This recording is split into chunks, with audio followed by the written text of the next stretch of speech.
गुजरात के चुनाव में सूरत सियासी नजरिए से बहुत अहम है। यहाँ पार्टी की जीत मिलती है, अमूमन गुजरात में उसी की सरकार बनती है। हम आज आपके लिए चलते हैं सूरत और जानते हैं यहाँ के टेक्सटाइल उद्योग के बारे में। देखिए अनंत भट्ट की खास रिपोर्ट। गुजरात में इन दिनों सियासी प्रचार का शोर पूरे उफान पर है। हर पार्टी पूरे दमखम के साथ चुनाव मैदान में मौजूद है और सबकी नजरें सूरत पर टिकी हुई हैं।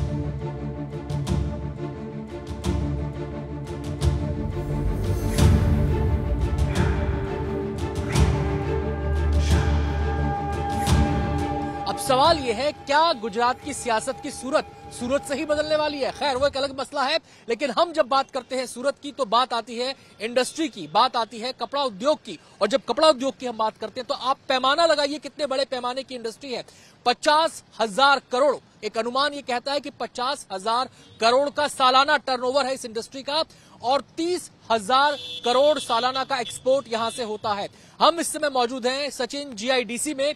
ये एक इंडस्ट्रियल इलाका है और यहां पर ज्यादातर टेक्सटाइल यूनिट्स लगी हुई हैं।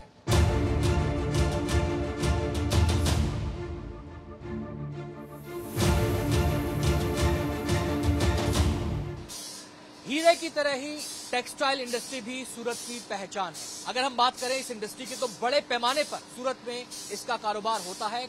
आपको बताएं कि इस समय मैं एक प्रोसेस यूनिट में खड़ा हूं और ऐसी 400 प्रोसेस यूनिट पूरे सूरत में काम करती हैं। अगर हम बात करें विविंग यूनिट्स की तो लगभग 50,000 विविंग यूनिट्स काम करती हैं। और अगर हम बात करें कि इनमें काम करने वाले मजदूरों की तो एक प्रोसेस यूनिट में 400 से 500 लोग काम करते हैं और ये काम लगातार ऐसे ही चलता रहता है। छपाई का काम होता है, कपड़े की बुनाई का काम होता है और अलग अलग डिपार्टमेंट में काम किया जाता है। तो आपको हम बता दें कि यहाँ पर सूरत के अंदर अनुमान ये है कि 5 करोड़ मीटर कपड़ा हर रोज अलग अलग तरह का यहाँ पर उत्पादन किया जाता है। और उसमें से एक बड़ा हिस्सा जो सूरत का सिल्क पूरी दुनिया में मशहूर है, देश में मशहूर है, उसका भी एक बड़ा हिस्सा यहाँ पर होता है।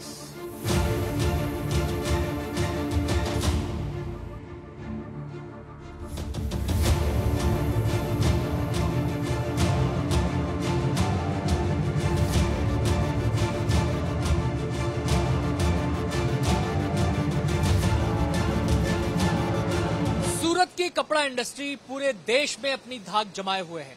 विदेशों तक में यहाँ का बना कपड़ा निर्यात किया जाता है और जो कपड़ा बनाया जाता है उसमें से एक बड़ा हिस्सा सूरत की इन सिल्क की साड़ियों का होता है जो लो कॉस्ट होती है और हर जेब को भाती है और ये दूर दूर तक लोगों के पास जाती है। आपको हम बता दें कि इनका पर दिन का जो इनका कारोबार है वो 250 करोड़ रुपए का इस पूरी इंडस्ट्री में होता है।